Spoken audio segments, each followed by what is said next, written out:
नमस्कार, JBR quantum classes में आपका स्वागत है। हमने पिछली क्लास में न्यूमेरिकल्स देखे थे। इस क्लास के अंदर हम इलेक्ट्रोस्टैटिक जो स्थिर विद्युत की है उसका सबसे ज़्यादा इम्पोर्टेंट पॉइंट पर विचार करेंगे और वो पॉइंट है कूलॉम का नियम। देखिए, हम पढ़े हैं पहले दो समान आवेश से आवेशित कणों के बीच प्रतिकर्षण बल कार्य करता है, जबकि असमान आवेश से आवेशित कणों के बीच आकर्षण बल कार्य करता है। इनके बीच कार्य करने वाले इस प्रकार के बल को हम विद्युत बल कहते हैं। ये विद्युत बल निर्वात और माध्यम दोनों में कार्य करता है। इसके बाद अपना छोटा सा पॉइंट है बिंदु आवेश। यानी बिंदु आवेश क्या होता है? What is point charge? यदि दो आवेशित पिंडों के बीच की विमाएं उनके बीच की दूरी की तुलना में, दो आवेशित पिंडों की विमाओं का मतलब हो गया आकार की बात कर रहे हैं, उनके बीच की दूरी के सापेक्ष नगण्य हो, बहुत कम हो, तो ऐसे आवेशों को हम बिंदु आवेश कहते हैं। ऐसे आवेशों को हम क्या बोलते हैं? बिंदु आवेश कहते हैं। सन 1785 में कूलॉम नामक वैज्ञानिक ने दो स्थिर आवेशों के बीच कार्य करने वाले कूलॉम बलों के संबंध में एक नियम प्रतिपादित किया, जिसे हम कूलॉम का नियम कहते हैं। इस नियम के अनुसार दो आवेशित कणों के बीच लगने वाला विद्युत बल दोनों आवेशों के गुणनफल के समानुपाती होता है और इनके बीच की दूरी के वर्ग के व्युत्क्रमानुपाती होता है। यानी विराम अवस्था में स्थित दो स्थिर आवेशों के मध्य कार्य करने वाला बल, जिसकी प्रकृति आकर्षणात्मक भी हो सकती है और प्रतिकर्षणात्मक भी हो सकती है, इन बलों का जो मान है आवेशों के गुणनफल के समानुपाती रहेगा और इनके बीच की दूरी के वर्ग के व्युत्क्रमानुपाती रहेगा। मतलब हम क्या कह सकते हैं? मान लीजिए एक बिंदु आवेश है Q1 और दूसरा बिंदु आवेश है आपका Q2। इनके बीच की दूरी मान लीजिए यहां से यहां तक है R। तो इन दोनों के बीच लगने वाला जो बल है F, जिसको आप विद्युत बल बोलते हैं, ये प्रोपोर्शनल होगा Q1 अब Q2 के गुणनफल के और इनके बीच की दूरी के वर्ग का मतलब यहां स्क्वायर कर दिया कि व्युत्क्रमानुपाती है। जैसे ही प्रोपोर्शनल सिंबल हटाते हैं एक कांस्टेंट आता है K, इसको लिखते हैं Q1 Q2 upon R square, जहां K एक समानुपाती नियतांक है। समानुपाती नियतांक है, ये नियतांक है। आ रही है बात समझ में? इस तरीके से आपके सामने बन गया। सदिश रूप में लिखना चाहते हैं तो सदिश रूप में इसको इस तरीके से लिखते हैं। सदिश रूप vector form F vector equal to K Q1 Q2 upon R square R cap. यहाँ R कैप जो है बल की दिशा में इकाई सदिश है, जिसको आप यूनिट वेक्टर भी बोलते हैं। तो इस तरीके से आपके सामने कूलॉम का नियम आ गया। अब कूलॉम का नियम निर्वात में भी लगता है और माध्यम में भी लगता है। तो पहली बात करते हैं निर्वात में। ये निर्वात में बात करते हैं। पहला पॉइंट आपका बन के निकलता है निर्वात में। निर्वात में क्या होता है? K की जो वैल्यू होती है 1/4 पाई एप्सिलॉन नॉट होती है और इसकी वैल्यू भी फिक्स होती है 9 × 10⁹ न्यूटन इंटू मीटर स्क्वायर बटा किलोग्राम का स्क्वायर। याद रखने वाली वैल्यू है। न्यूटन इंटू मीटर स्क्वायर बटा कूलॉम का स्क्वायर। ये कूलॉम का स्क्वायर हो गया। आ रही है बात समझ में? एप्साइन नॉट क्या है? जहां एप्साइन नॉट निर्वात की विद्युतशीलता है, निर्वात की विद्युतशीलता, ये निर्वात की विद्युतशीलता बन गई और इसका मान भी फिक्स है अकॉर्डिंग टू एग्जाम, याद रखना है 8.85 इंटू 10⁻⁻12 कूलॉम स्क्वायर बटा न्यूटन इंटू मीटर स्क्वायर, ये इसकी वैल्यू होती है, एप्साइन नॉट की वैल्यू होती है, इतनी वैल्यू होती है। आपके सामने ये इक्वेशन है, इसलिए निर्वात में जो बल बना एफ नॉट वेक्टर बन गया 1/4 पाई एप्साइन नॉट बन गया। इसके बाद यहां बना Q1 Q2 upon R square R cap, ये आपका निर्वात में लगने वाला विद्युत बल है।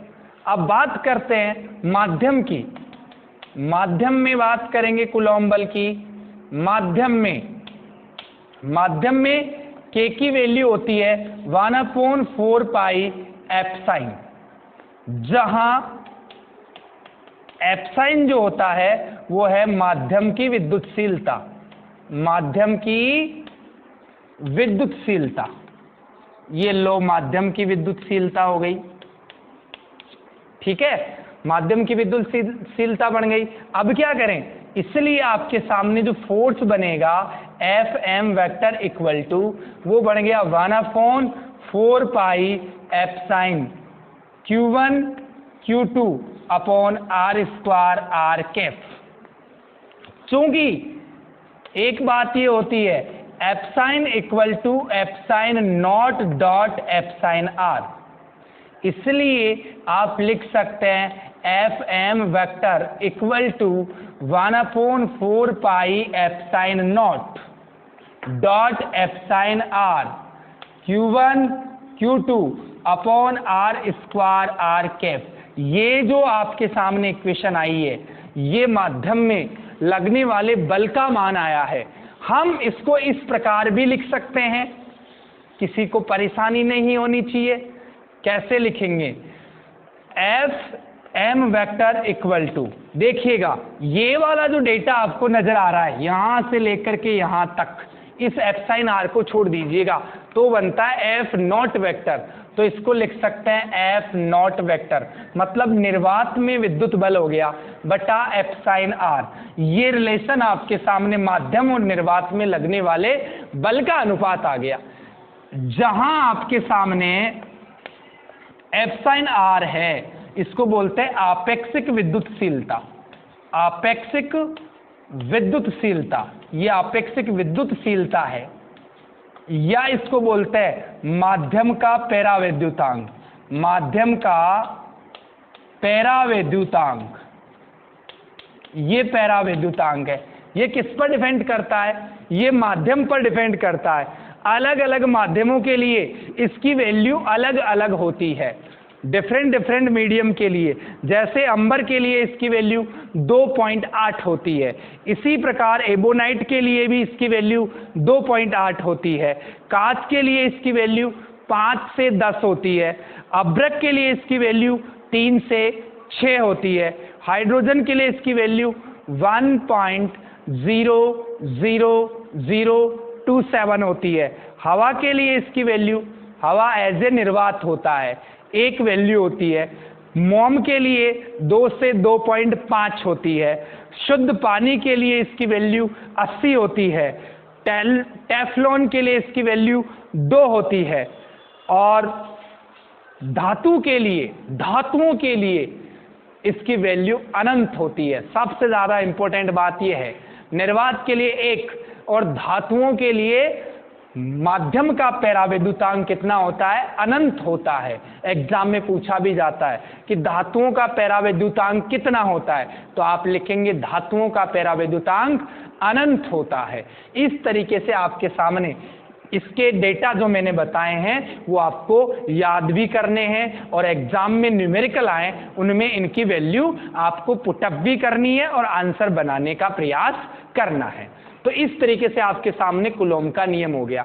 इसी के साथ आपका आता है माध्यम का पैरावैद्युतांक, माध्यम का पैरावैद्युतांक, पैरावैद्युतांक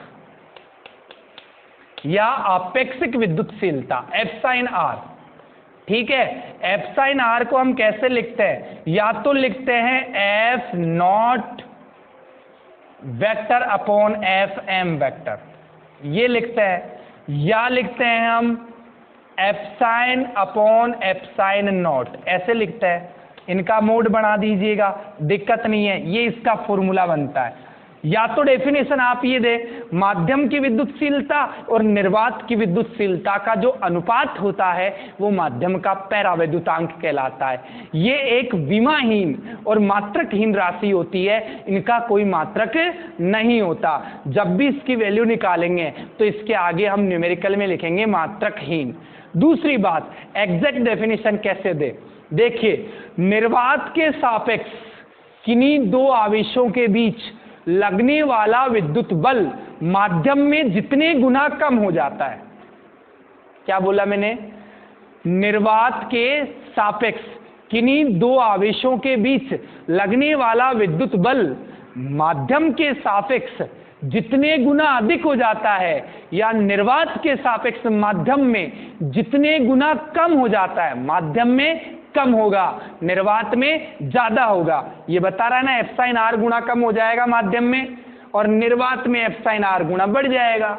तो इसका मतलब ये हो गया, किन्हीं दो आवेशों के बीच लगने वाला विद्युत बल निर्वात के सापेक्ष माध्यम में जितना गुना कम हो जाता है उसे माध्यम का पैरावैद्युतांक कहते हैं।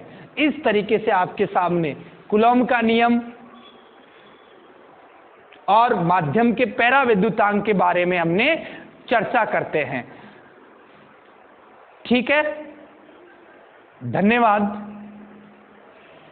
हमारा वीडियो आपको अच्छा लगे तो इसको ज़्यादा से ज़्यादा शेयर करें, सब्सक्राइब करें और बेल आइकन को दबाएं ताकि आने वाले वीडियो के नोटिफिकेशन आपको मिलते रहें।